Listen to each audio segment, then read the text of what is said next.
اطیعوا اللہ و اطیعوا الرسول و اولی الامر منکم فَإِن تنازعتم فی شیء فردوہ الی اللہ و رسولہ ان کنتم مؤمنین ان کنتم تؤمنون باللہ والیوم الآخر ذالک خیر و احسن تاویلا یا ایہا الذین آمنوا، اے وہ لوگ جو ایمان رکھتے ہو، اطیعوا اللہ و اطیعوا الرسول، اطاعت کرو اللہ کی اور اطاعت کرو رسول کی، وَأُولِي الْأَمْرِ مِنْكُمْ، اور جو تم سے اولی الامر ہے، مطلب جو تم سے امر کی تعویلات ہے، وہ تعویلات اللہ کے امر کی جو تم سے کی گئی ہے۔ اولی الامر منکم، اللہ کے امر کی وہ تعویلات جو تم سے کی گئی ہے، مطلب وہ انٹرپریٹیشن جو تم سے کی گئی ہے۔ ابھی اس کو انشاءاللہ سمجھتے ہیں۔ فَإِن تنازعتم فی شیء فردوہ الی اللہ ورسولہ، فَإِن تنازعتم، کہ اگر تم میں تنازع ہو جائے، فی شیء، کسی شے میں، اور اگر تم میں کوئی تنازع ہو جائے، فی شیء، کسی شے کے متعلق، انسان اور انسان کی زندگی سے جڑی بہت ساری شے، بہت سارے میٹرز ہیں، بہت سارے ایشوز ہیں، تو اگر کسی میں تنازعات ہو جائے، کانفلکشن ہو جائے، تضاد، کنفیوژن، کیا کریں کیا نہ کریں، کیسے کریں، فی صحیح، فردوہ، پس پلٹ دیا جائے، مطلب رد کر دیا جائے، اس کو رد کر دیا جائے، الی اللہ و رسولہ، اللہ اور اس کے رسول کی طرف سے، اپنی طرف سے نہیں، اللہ اور اس کے رسول کی طرف سے، ان کنتم تؤمنون باللہ، اگر تم ایمان رکھتے ہو اللہ پر، اگر تم ایمان رکھتے ہو اللہ پر، والیوم الآخری، ذالک خیر، اور یہ خیر ہے، وہ خیر ہے، اس میں خیر ہے، اگرچہ تم اس کو اللہ اور اس کے رسول کی طرف سے رد کر دیتے ہو۔ وَأَحْسَنُ تَأْوِيلًا، اور احسن تعویل ہے، سوٹیبل انٹرپریٹیشن۔ 459 آج کا ہمارا موضوع قرآن کیا کہتا ہے اللہ کے امر انفاق اور قتال کے بارے میں۔ دیکھیے، یہ جسے امر کہا جا رہا ہے اس کے کانسیپٹ کو بہت دھیان سے سمجھنے کی کوشش کریے۔ جیسا کہ قرآن کہتا ہے کہ وَإِذَا قَضَىٰ أَمْرًا فَيَقُولُ لَهُ كُن فَيَكُونُ، کہ اللہ جب اپنے کسی کام کا ارادہ کرتا ہے اور اسے پورا کرتا ہے، امر بمعنی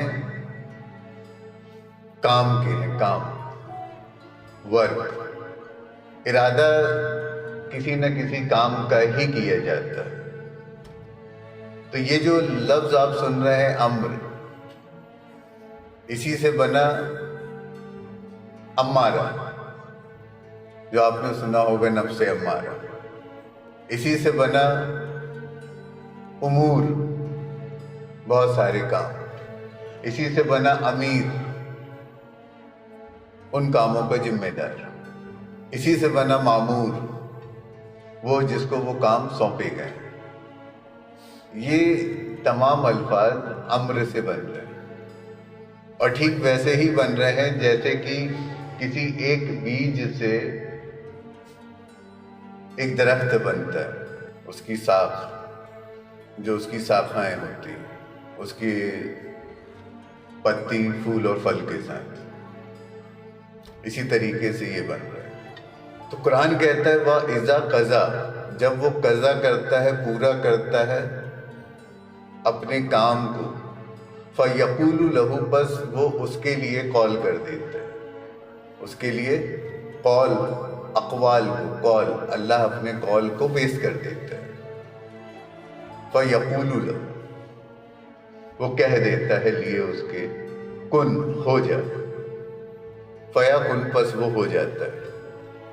تو یہ جو کچھ بھی آپ دیکھ رہے ہیں کائنات کے اندر، یہ اللہ کا امر ہے جو کہ کن فیکن کی شکل میں آپ کو دکھائی دے رہا ہے۔ جب وہ کن کہتا ہے تو اللہ کا قول ہوتا ہے، جب وہ فیکن کہتا ہے تو اس کا فعل ہوتا ہے۔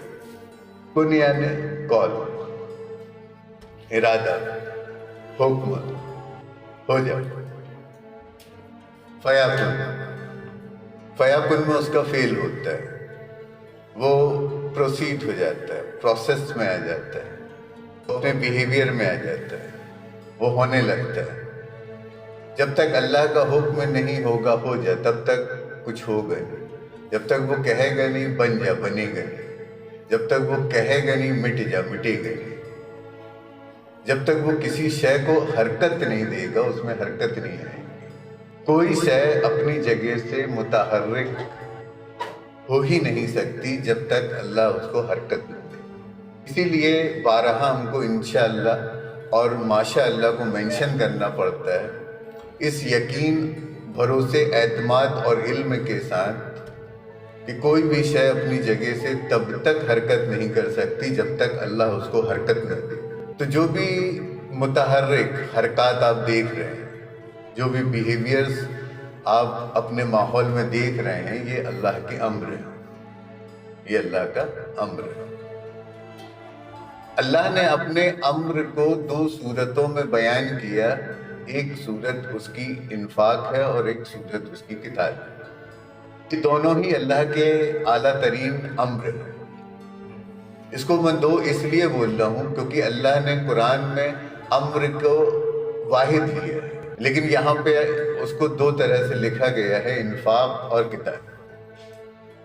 تو اس کو دو اس طریقے سے لکھا گیا ہے کہ یہ ایک ہی سکے کے دو پہلو ہیں، ایک ہی امر کے دو حصے، جسے انفاق کہا جاتا ہے اور جسے قتال کہا جاتا ہے۔ تو یہ اللہ کا امر ہے، اللہ کا امر۔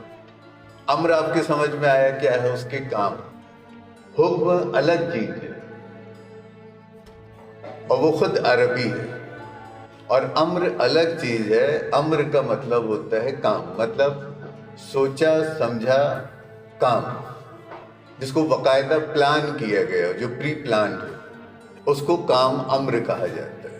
اور کوئی بھی امر کسی نہ کسی مقصد کے ماتحت ہوتا ہے، اس کے پابند ہوتا ہے۔ بغیر مقصد کے کوئی امر نہیں ہوا کرتا، بغیر مقصد کے کوئی امر نہیں ہوا کرتا۔ تو جیسا کہ آپ لوگوں کو بتایا گیا کہ یہ جو لفظ امر ہے، اسی سے مختلف الفاظ بنے ہیں، جس میں امارہ بھی شامل ہے، جس کو ہم نفس امارہ کہتے ہیں۔ اسی سے امر، اسی سے امور، اسی سے امیر اور اسی سے مامور بنا۔ اب جب اسی امر سے امارہ بنتا ہے تو پھر وہ کام اللہ سے ہٹ کے اس کے مخالف ہو جاتا ہے، مطلب پھر وہ شیطان کا کام ہو جاتا ہے۔ لیکن چونکہ آج کا موضوع امر کا نہیں ہے، امارہ کا، لہٰذا بس اس کو آپ اتنا ہی سمجھیں کہ جب امر کو ہم امارہ کہتے ہیں تو امر مخالف سمت اختیار کر لیتا ہے، پھر وہ کام اللہ کا نہیں رہ جاتا، پھر وہ شیطان کا ہو جاتا ہے، جو کہ اللہ کے مخالف ہے، اللہ کے کام کے مخالف۔